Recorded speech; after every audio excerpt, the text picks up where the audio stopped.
capítulo 2.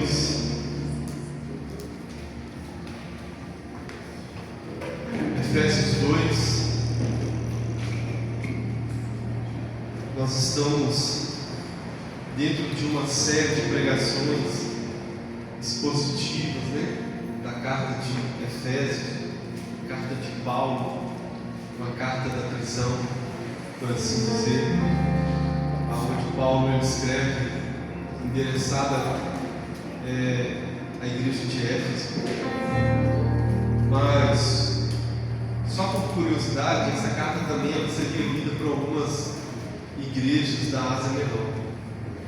E essa carta é uma das cartas que mais assim ministra ao nosso coração como viver igreja em Cristo Jesus.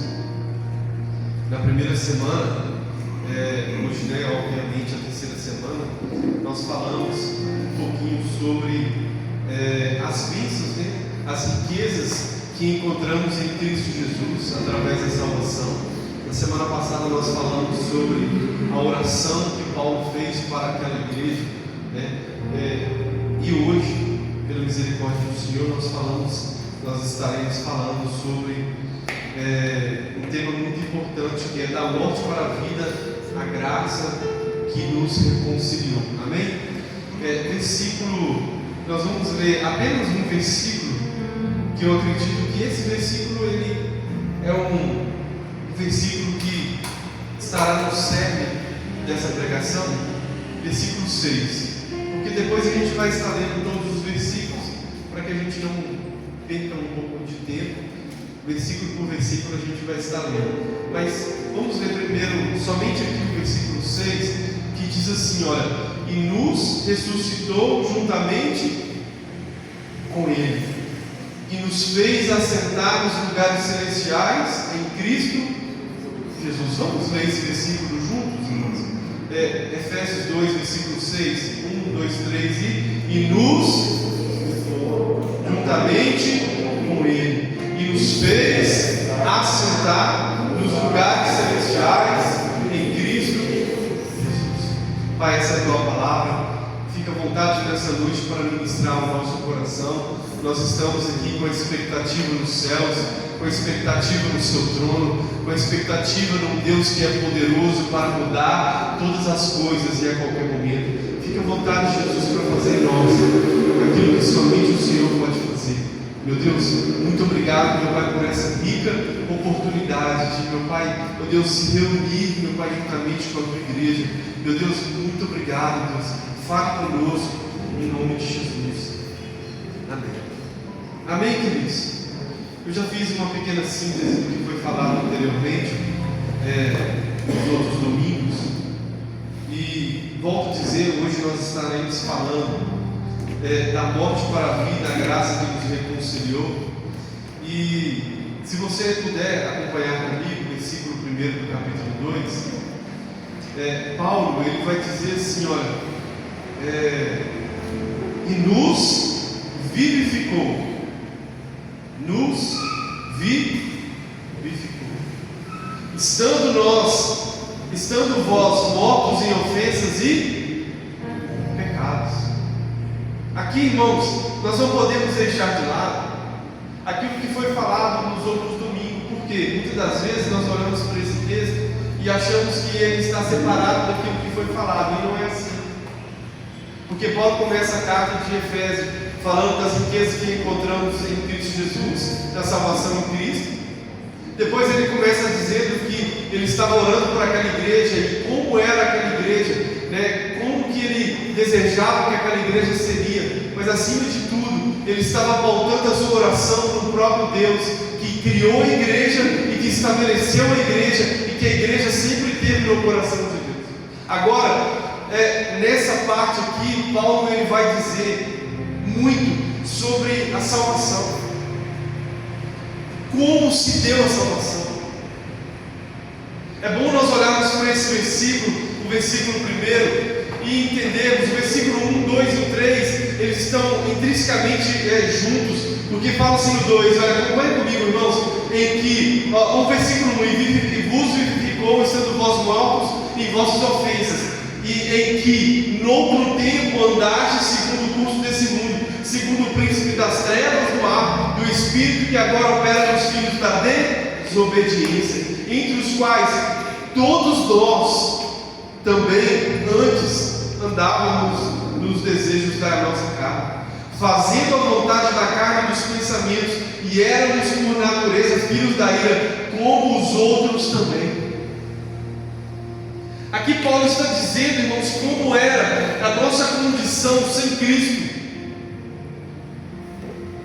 Como era a nossa condição sem Cristo. Agora, de verdade, olhando para esses 3 versículos inicialmente, eu posso te afirmar que o maior problema do homem é a condição espiritual. Esse é o maior problema que o homem pode encontrar. Olha o que Paulo está dizendo. Nós estávamos mortos nos nossos delitos, nos nossos pecados, e ele começa enumerando sobre o que nós andávamos. Aonde estávamos? Essa é uma pergunta que eu gostaria de fazer para você nesse dia de hoje, para que possamos refletir sobre esse texto. Aonde estávamos sem Cristo? Aonde estávamos? Como estávamos sem Cristo? Mortos, totalmente mortos.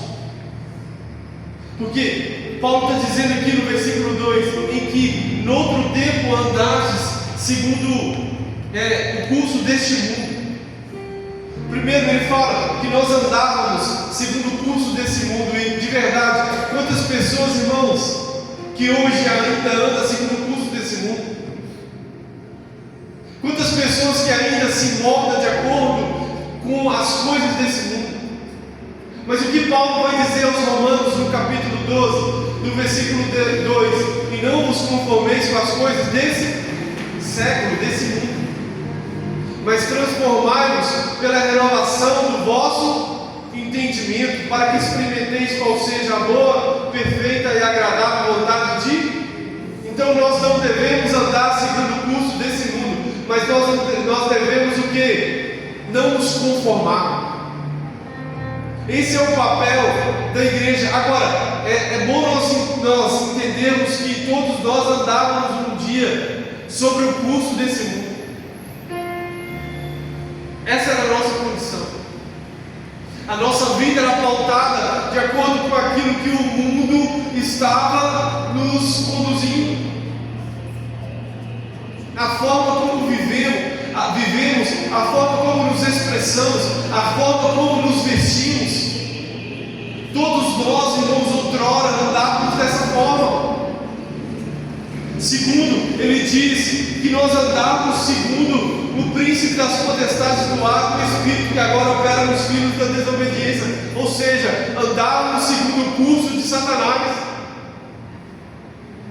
Estávamos presos segundo o curso dele, porque sem Cristo nós estávamos sendo dirigidos por ele. Irmãos, eu não consigo olhar e dissociar aquilo que eu fazia sem Cristo, que de verdade uma pessoa andava com Satanás.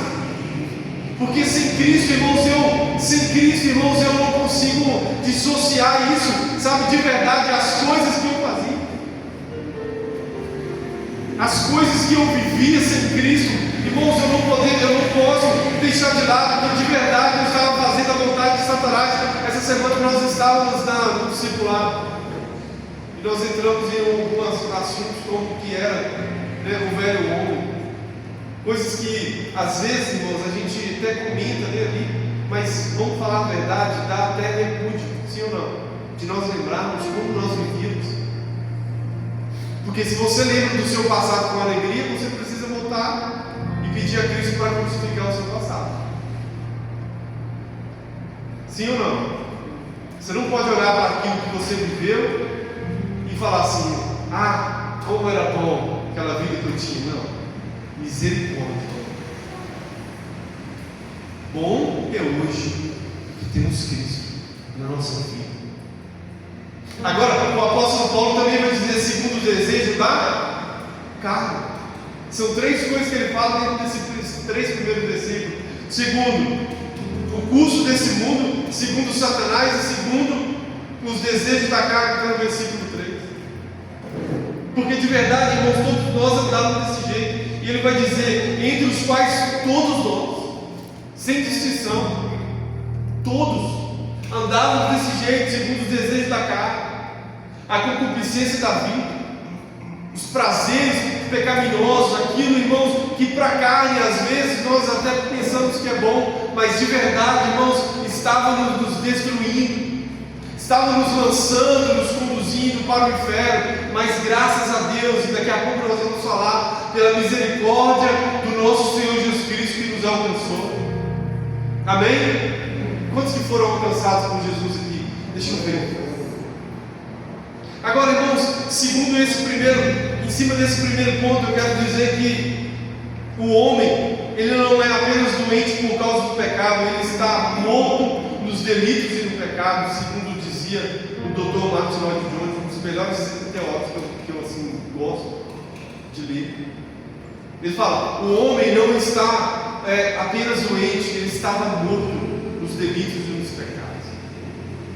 E essa era uma condição que nós estávamos outrora, mortos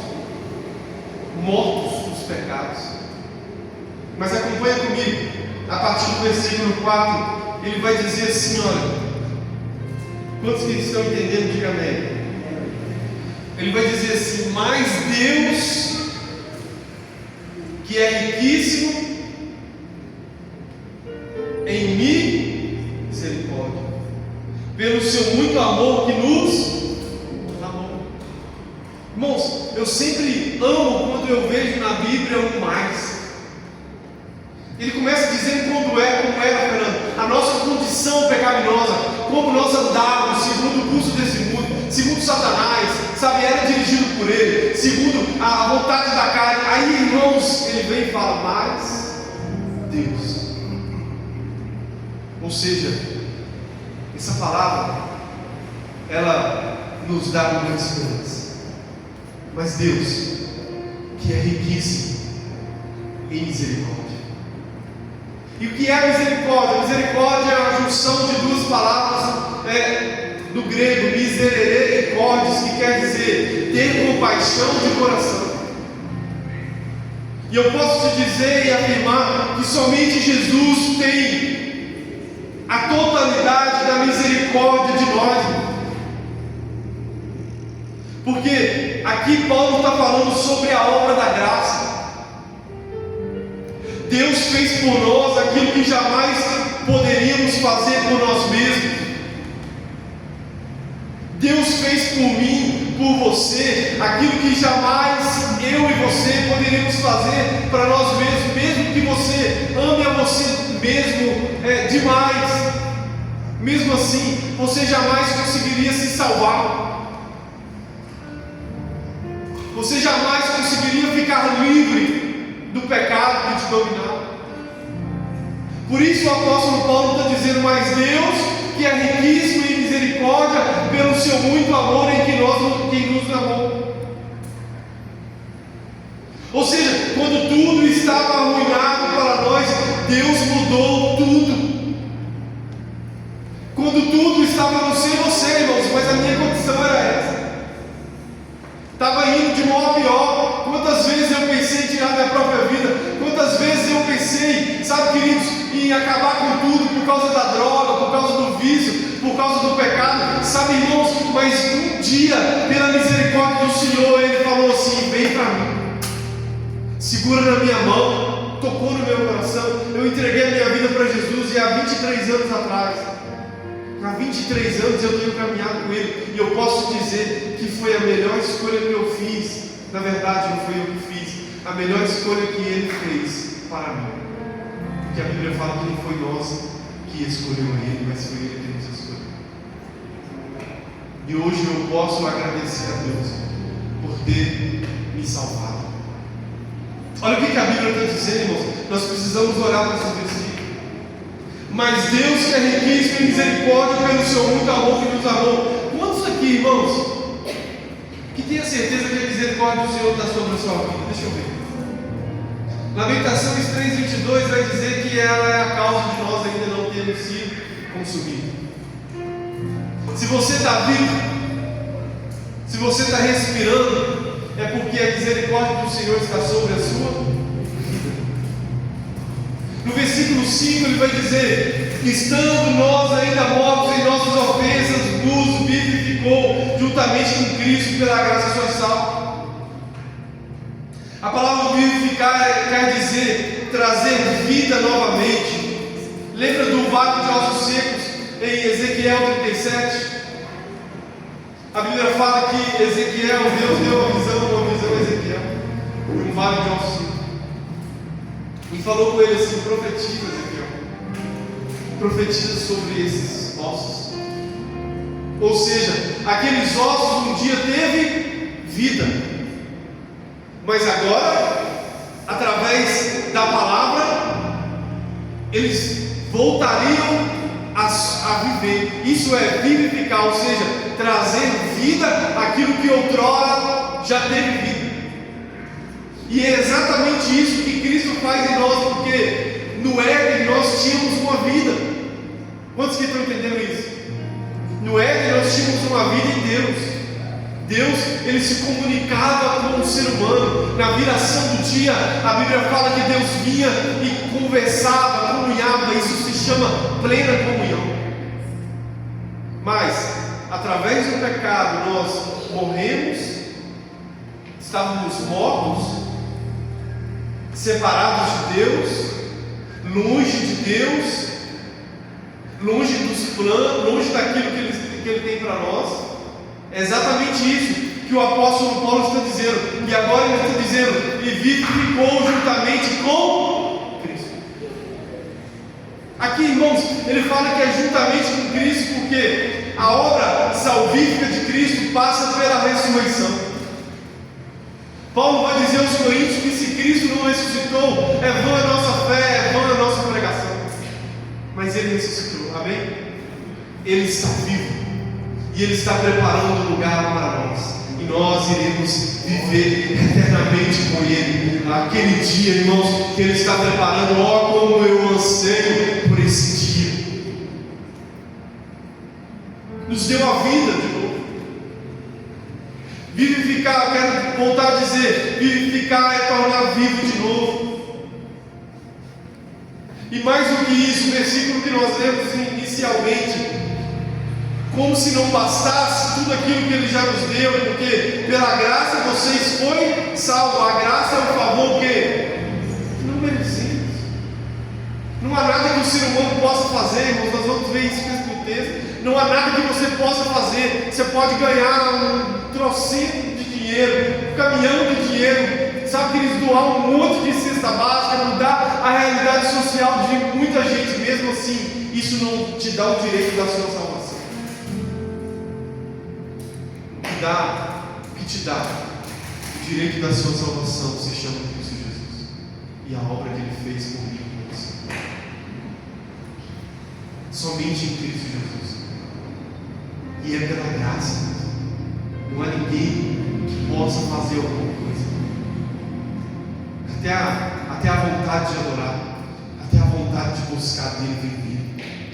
Porque a Bíblia fala que o Espírito Santo é aquele que convence o homem do pecado, da justiça e do juízo. Então tudo vem de Deus. Você acha que se não fosse o Espírito Santo a tocar no seu coração, irmãos, nós por nós mesmos não teríamos escolhido por Jesus. Nós, vou afirmar isso para você de novo, nós por nós mesmos teríamos escolhido pela carne, pelos prazeres, mas pela misericórdia do Senhor. O Espírito Santo um dia iluminou os nossos corações, iluminou a nossa mente, e nós escolhemos por Ele. Entende? Escolhemos, sabe, no sentido de que nós aceitamos o convite. Versículo 6: nos fez assentar juntamente com Ele, e nos fez assentar nos lugares celestiais em Cristo. Esse é um dos versículos, irmãos, que quando eu estou intercedendo por pessoas, é um dos versículos que mais eu gosto de lembrar.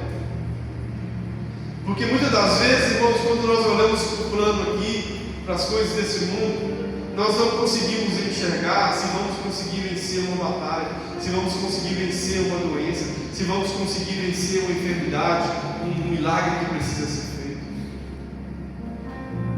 Mas quando eu me lembro desse versículo, que Jesus Cristo nos salvou, Luciano, que nos fez assentar nas regiões celestiais, com Ele mesmo. Irmãos, já estava bom demais para nós, sim ou não? Ele nos tirou do caminho das trevas, como disse em Colossenses, e nos transportou para o reino do Filho do seu amor. Agora vamos lá, irmãos, para nós já estava maravilhoso. Mas aqui o apóstolo Paulo está falando que ele fez muito além daquilo que nós poderíamos receber. Ei, eu quero te dizer isso: Cristo, somente Cristo pode te dar além daquilo que você merece receber, daquilo que eu mereço receber. Porque tudo que vem de Deus é perfeito, tudo que vem de Cristo é perfeito. Olha o que o versículo está dizendo: nos ressuscitou juntamente com Ele e nos fez assentar nos lugares celestiais em Cristo Jesus. Irmãos, Jesus Cristo, a Bíblia fala que Ele está à direita do Pai.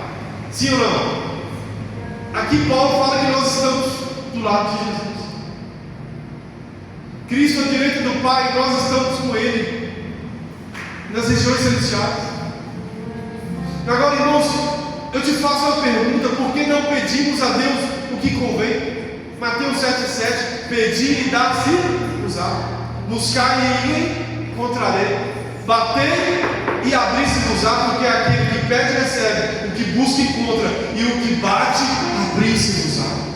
Muitas das vezes, irmãos, nós não recebemos. A Bíblia fala: vocês não recebem porque vocês pedem, porque vocês não sabem pedir.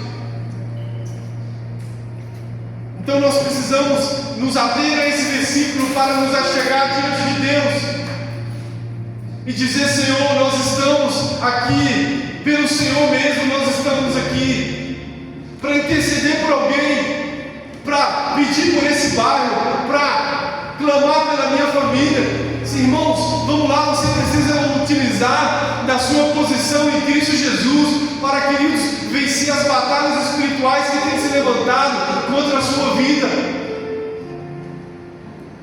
Ou é só eu que vivo uma batalha espiritual todos os dias? Como se tem enfrentado batalhas, inúmeras batalhas? Irmãos, olha esse versículo. Em Cristo Jesus, você está pertinho do Pai. Ele está disponível. Fala para o seu irmão que está do seu lado, me ajuda a pregar. Jesus está disponível para ouvir sua oração.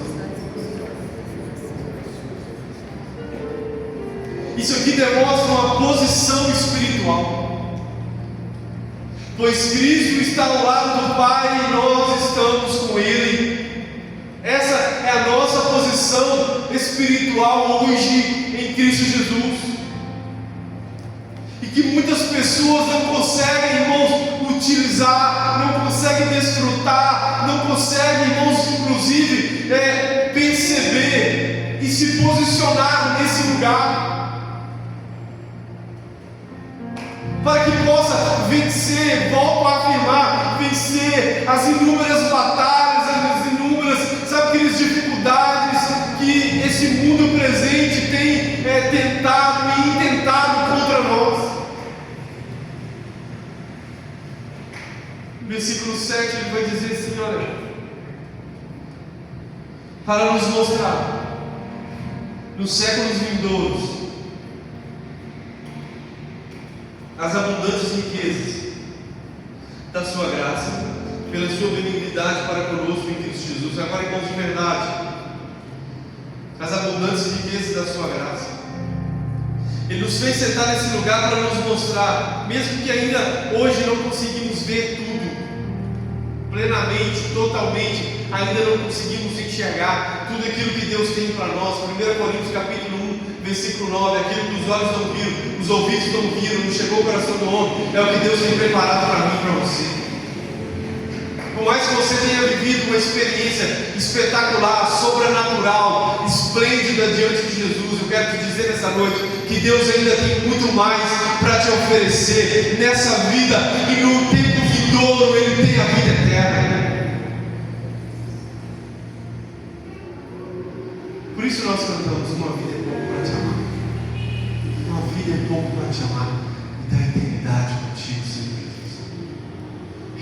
eternidade que nós queremos. Nós queremos estar com Ele. A Bíblia vai dizer que um dia, assim como Ele é, nós o veremos. Ah, como eu espero o dia em que o verei face a face. Olha isso, irmãos. Olha o que Paulo está dizendo para nos mostrar nos séculos vindouros as abundantes riquezas da sua graça, pela sua benignidade para conosco em Cristo Jesus. Então, Jesus Cristo quer nos mostrar tudo aquilo que os céus preparou para nós, tudo aquilo que os céus têm para nos dar. Em Cristo, eu quero te dizer que é abundante sobre a nossa vida, e essa riqueza vem pela sua graça. No versículo 8 ele vai dizer assim, porque pela graça sois salvos por meio da fé, e isso não vem de vós, é dom de Deus.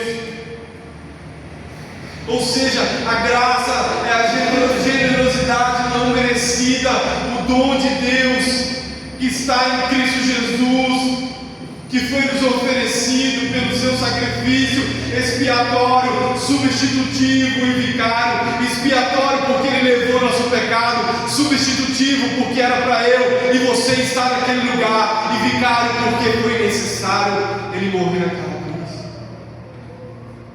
para que hoje nós pudéssemos ter vida. Mas não é uma vida qualquer, não, é uma vida abundante. João 10:10. E tudo isso, irmãos, pela graça. E às vezes eu fico pensando o quanto que nós devemos ou deveríamos ser humildes. Porque, irmãos, o Evangelho não combina com orgulho, com arrogância. O que temos hoje é tudo pela graça. Nós deveríamos olhar para esse texto e falar: Senhor, eu quero ser manso e humilde como o Senhor é, porque eu não merecia e o Senhor me deu tudo. A graça, não merecia, mas Ele me deu. Isso é dom de Deus. Versículo 9: não vem das obras para que ninguém se glorie. Não vem das obras.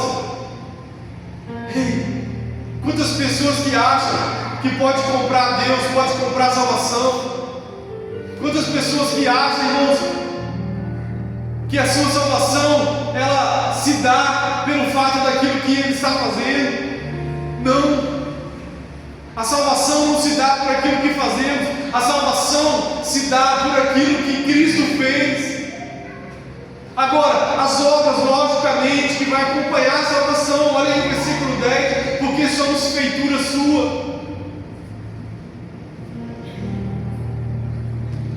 criados em Cristo Jesus para as boas obras, aos quais Deus preparou para que andássemos dela. Ou seja, não é pelas obras que alcançaremos a salvação, mas quando somos salvos, fazemos boas obras.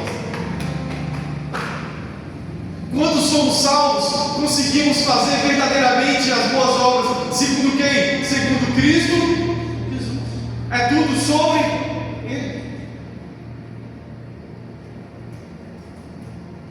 A graça é um favor imerecido de Deus, concedido aos que nada merecem. Essa é uma verdade. E agora, irmãos, no versículo 11 ao 22, eu quero falar sobre o novo povo de Deus. Primeiro, nós falamos aqui sobre a nossa condição sem Cristo, como estávamos. Segundo, a obra da graça. E agora, para caminhar para o final, nós queremos do 11 ao 22 falar sobre o novo povo de Deus.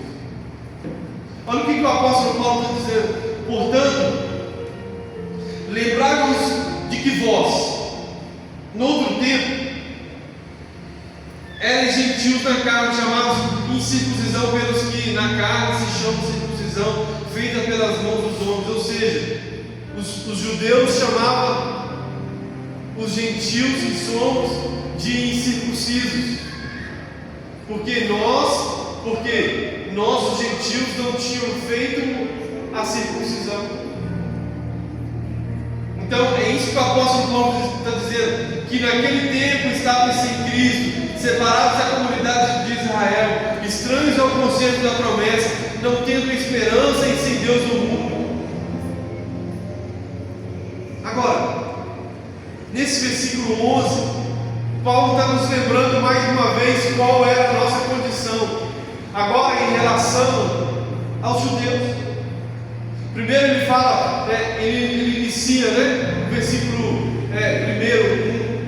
1 e 2 e 3, ele fala sobre a nossa condição espiritual. Agora ele está dizendo como era a nossa condição física, ou seja, em relação aos judeus, em relação a Israel. Outrora nós estávamos separados de Deus, o povo de Deus foi chamado também do povo de Israel.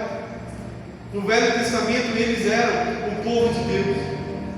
É exatamente isso que o apóstolo Paulo está dizendo, que naquele tempo estavam sem Cristo, separados da comunidade de Israel, estranhos ao conselho da promessa, não tendo esperança e sem Deus no mundo. Sem esperança, sem Deus no mundo. Quero reafirmar aquilo que eu já falei. Essa é a pior condição humana. Sem Deus, sem Cristo. Sabe por quê, irmãos? Você pode estar no pior lugar que esse mundo aqui tem. Mas se você tiver Cristo na sua vida, você tem tudo. Agora você pode estar no melhor lugar também, humanamente falando. Se você não tiver Cristo, então você não tem nada. Quando você vai ler o livro da Madame Guyon, experimentando as riquezas profundas em Cristo Jesus, e a biografia dela vai dizer que ela se deleitou em Cristo Jesus dentro de prisões na França. Olha as cartas que Paulo escreveu nas prisões: Efésios, Colossenses, Filipenses, Filemon. Cartas que você vai ler assim, e você vai chegar à conclusão: essa pessoa, será que essa pessoa de fato estava presa? Quando ele fala aos Filipenses mais de 13 vezes: alegrai-vos, alegrai-vos. Outra vez vos digo: alegrai-vos. Quando ele fala aos Colossenses que Cristo nos transportou das trevas para o reino do Filho do seu amor. Agora, de verdade, olha o que o versículo está nos mostrando: que sem Cristo nós estávamos separados de Deus, sem Deus no mundo. Versículo 13, mais uma vez, ele coloca um mais. Você pode dar uma glória a Deus por isso? Olha o que ele disse no versículo 13: mas agora, ele está dizendo aqui, mas amanhã, mas ontem, mas há estado presente, mas agora, em Cristo Jesus, vós que antes estava longe, já pelo sangue de Cristo chegasse perto, pelo sangue de Cristo, e agora, é hoje, que passou, o futuro está na mão de Deus. Agora, ele está dizendo, mas agora, mas hoje, pelo sangue de Jesus, nós podemos chegar diante dele. Versículo 14: porque ele é a nossa paz, o qual de ambos os povos fez um, derribando a parede de separação que estava no meio. Ele é a nossa paz. Lembra do que Jesus Cristo falou em João 14, 27? João 14, 27. Ele vai dizer assim, olha o que ele vai dizer: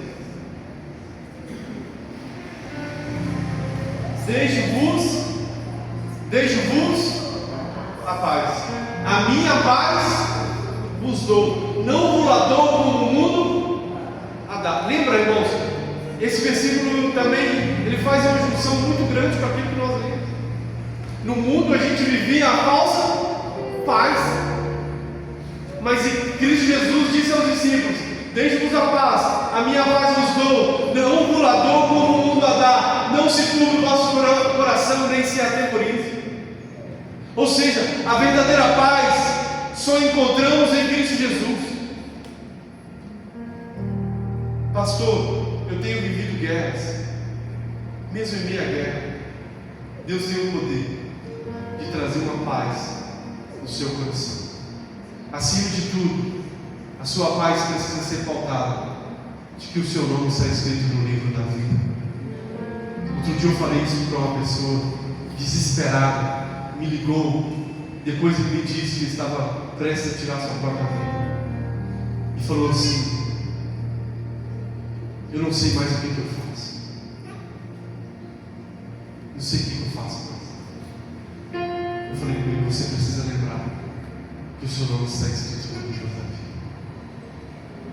As condições desse mundo presente, as lutas, as dificuldades, as provações, não pode tirar essa paz que excede todo conhecimento humano. Não pode tirar essa paz verdadeira que somente Cristo está nos oferecendo.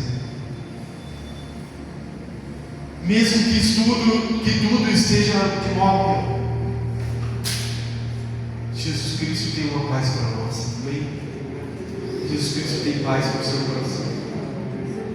Agora, irmãos, caminhando para o final, ele vai dizer assim, olha, no versículo 15: na sua carne desfez a inimizade, isto é, a lei dos mandamentos que consistia em ordenanças, para criar em si mesmo dos dois um novo homem, fazendo a paz.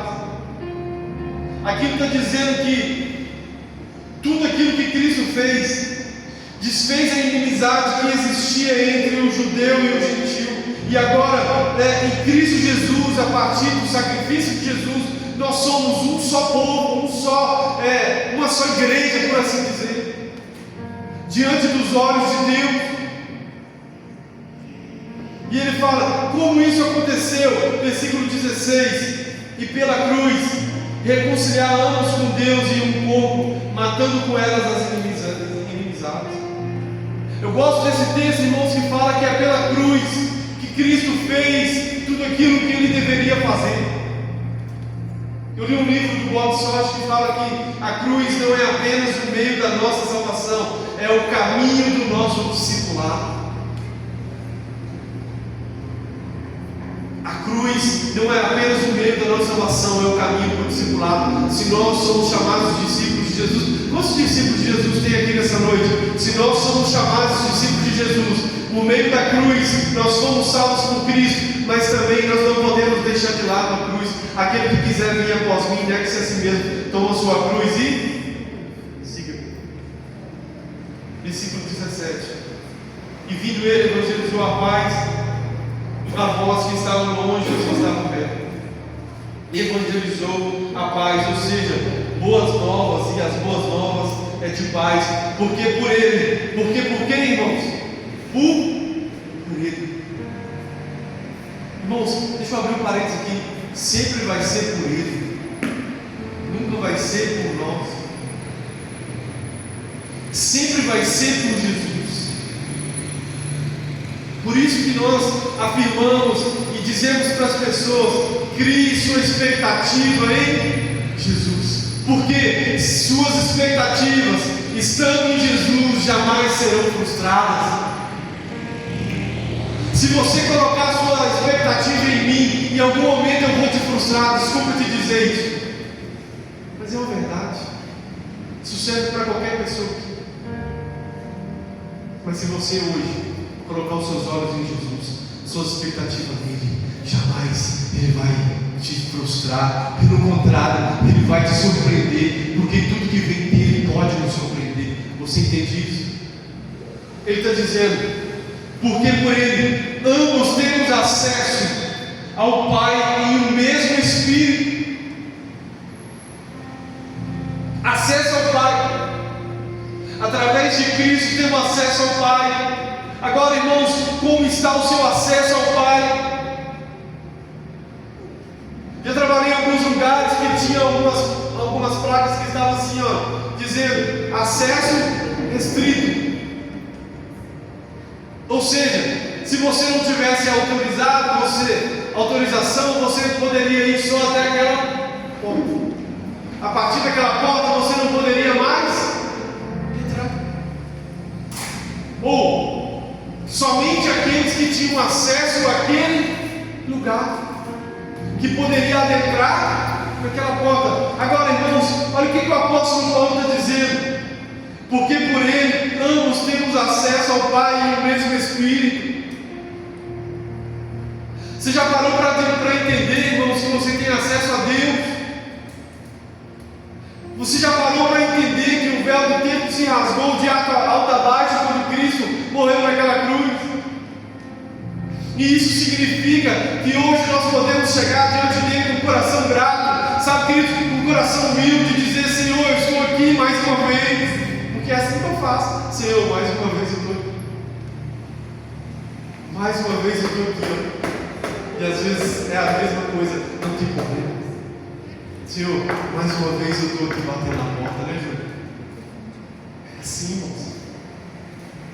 Senhor, ouve a minha oração. Faça, envia, transforma. Entende, irmãos? Olha o que ele está dizendo. Nós temos e nós precisamos utilizar disso. Nas nossas maiores batalhas nós precisamos vencer espiritualmente, porque temos acesso ao Pai. Versículo 19: assim que já não sois estrangeiros. Não sois o que, irmãos? Estrangeiros, nem forasteiros. O estrangeiro, ele não tem direito que aquela pessoa que nasceu naquele país tem direito. Ou seja, ele é apenas um estrangeiro. Aqui Paulo está dizendo: vocês não são estrangeiros, vocês não são forasteiros. O que é um forasteiro? Forasteiro passa num lugar de passagem. Passou, foi embora. Um turista, hoje nós usamos o termo turista. Passou, é um forasteiro, foi embora. Também não tem lugar de direito. Mas olha o que o apóstolo Paulo está dizendo: mas concidadão dos santos. Concidadãos dos santos. Quais são os santos que a Bíblia nos mostra, irmão, que tiveram aqui, sabe, queridos, passagem nessa terra? Elias, Moisés, Davi, Abraão, Noé, Isaac, José. Quantos homens, mulheres que tiveram pisado nessa terra. Agora Paulo está nos colocando na condição de concidadãos dos santos. Olha isso, irmãos. A condição que nós estamos hoje como igreja, concidadãos dos santos. Precisamos utilizar da nossa posição em Cristo. Como John Knox falava: Senhor, me dá a Escócia. Será que, irmãos, nós não precisamos clamar por isso? Senhor, nos dê essa cidade para Ti. Será que nós não devemos clamar pela nossa família? Senhor, nos dê a nossa família para o Senhor. Porque Elias, Tiago vai dizer que é um homem segundo as mesmas paixões que nós. Elias orava e o céu fechava. Elias orava e o céu se abria. Vamos lá, irmãos. Tem alguém aqui nessa noite que está disposto a orar e fazer com que, sabe, o céu se movimente ao nosso favor, nessa condição que em Cristo Jesus nós alcançamos como igreja? Tem alguém aqui disponível, sabe, queridos, a entrar nesse lugar, de comunhão e dizer: Senhor, eu quero ver a sua glória descer sobre nós. Mas muitas das vezes nós não conseguimos enxergar tudo isso, porque Ele nos deu acesso ao Pai. Não existe aquela porta mais escrita assim: acesso restrito para nós. Ei, pode entrar. A porta é estreita. Mateus 7,13. Entrai pela porta estreita, porque larga é a porta espaçosa do caminho permite conduz a perdição, e muitos são os que entram por ela. A porta é estreita, irmãos. Não vai passar dois, vai passar um de cada vez. Mas deixa eu te falar, vale a pena entrar por essa porta. Vale a pena entrar para o aprisco de Deus. Vale a pena, irmãos, se achegar diante dele. Olha o que ele está dizendo: concidadão dos santos e da família de Deus. Irmãos, nós somos considerados família de Deus. Família de Deus. Nós temos um Pai. Nós não estamos órfãos, nós temos um Pai. Nós temos o Espírito Santo, que é o nosso, sabe, Consolador, Paracletos. Nós temos o Filho, sabe, o Filho do nosso Deus Pai, que morreu na cruz por nós, que é o nosso irmão mais velho, o primogênito dos mortos. Será que nós não conseguimos enxergar isso? Que, irmãos, entre nós aqui nós somos irmãos, irmãos em Cristo Jesus. Nós fazemos, irmãos, nós nos reunimos como igreja e nós acreditamos isso, que nós estamos vivendo a família de Deus, edificados sobre o fundamento dos apóstolos. Qual era o fundamento dos apóstolos, irmãos, se não Cristo? E dos profetas, de que Jesus Cristo é a principal pedra de esquina, no qual todo edifício bem ajustado cresce para o templo do Senhor. Ou seja, o versículo 20 está dizendo que o nosso fundamento é quem? Cristo Jesus. Irmãos, eu construía, pela misericórdia do Senhor, eu tive o privilégio de fazer bastante coisa na construção do minha casa. Não vou falar que eu fiz tudo não, porque não fiz. Mas o alicerce foi eu que fiz. Eu e um amigo meu me ajudou a encher o alicerce. E uma das coisas que eu me preocupava, era que se eu não fizesse o alicerce direito, um dia a casa poderia ruir. E eu tive conselhos de pedreiros a dizer assim: coloca bastante cimento, porque vai ficar firme o seu alicerce. Agora, irmãos, aqui o apóstolo Paulo está dizendo que nós somos edificados sobre o fundamento, sobre o alicerce, que é Cristo Jesus.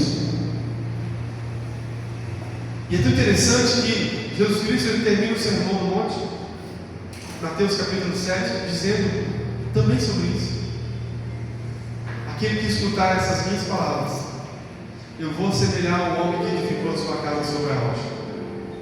E correram os rios, sopraram os ventos, combateram aquela casa, mas ela não foi derrubada.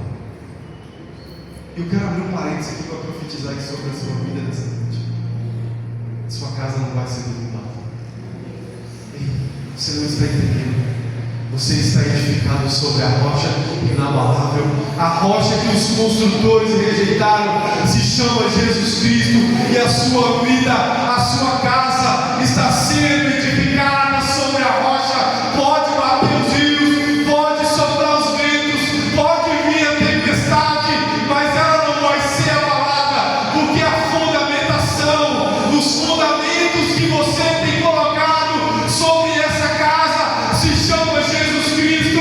Ela não vai ser abalada. Versículo 21 vai dizer que também esse edifício precisa passar por ajustes. Você construiu a casa, em algum momento vai ter que fazer ajustes. De vez em quando eu tenho que fazer alguns ajustes na casa. Um dia eu travei minha coluna, fiquei quase um mês com a coluna travada. Culpa da cidade, né, moça? Ela está rindo, mas a culpa é dela, que me fez empreitar esse serviço. Ela falava assim: você consegue, irmão? Não acredito nisso, pai. Não vou nessa onda mais não. Mas olha só, o ajuste é necessário. Entende? E como igreja, como nós também precisamos passar por ajustes. Entende? E quem não se submeter a ser ajustado por Deus, como vai desfrutar daquilo? E Deus usa pessoas.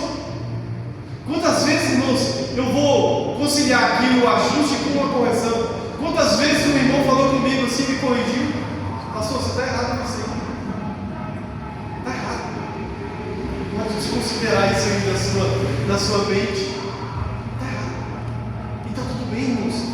A gente precisa ser ajustado. Como corpo, Deus está nos ajustando a qualquer momento. E nós precisamos estar com o coração aberto para passar por esse ajuste, porque o ajuste é bom. Porque quando acontece o ajuste, o ajustamento, o que acontece? O próprio versículo está dizendo: cresce para templo no Senhor. Todo ajuste procede ao crescimento, seja pessoal, seja coletivo. E muitas das vezes não crescemos individualmente falando, ou coletivamente falando, porque não queremos passar por ajustes. Porque, irmãos, os ajustes doem. Dói ser ajustado, dói ser corrigido, dói, irmãos, mas necessitamos, porque se temos um Pai, Ele vai nos ajustar. Ou imagine você criar o seu filho sem ajuste. Você precisa dizer: filho, você não pode fazer isso. Filho, isso aqui você pode fazer. Filho, não pisa aí. Isso aqui você não pode comer. Isso aqui você pode. Entende, irmãos? Nós somos a todo momento ajustados por pessoas, desde o nosso crescimento. Agora, chegamos no momento em que Deus quer nos ajustar e nós rejeitamos os ajustes. 22 para finalizar: no qual também vós juntamente sois edificados para a morada de Deus no Espírito. Então tudo isso que foi falado é para quê? Qual a finalidade? Para que Deus possa habitar em nós. Fala assim comigo: eu estou. Está fraco para quem está recebendo. Eu estou sendo ajustado a cada dia para ser morada de Deus pelo Teu Espírito Santo. Nós estamos sendo ajustados para ser morada. Fazer morada em nós. Ele não vai habitar em templos imundos.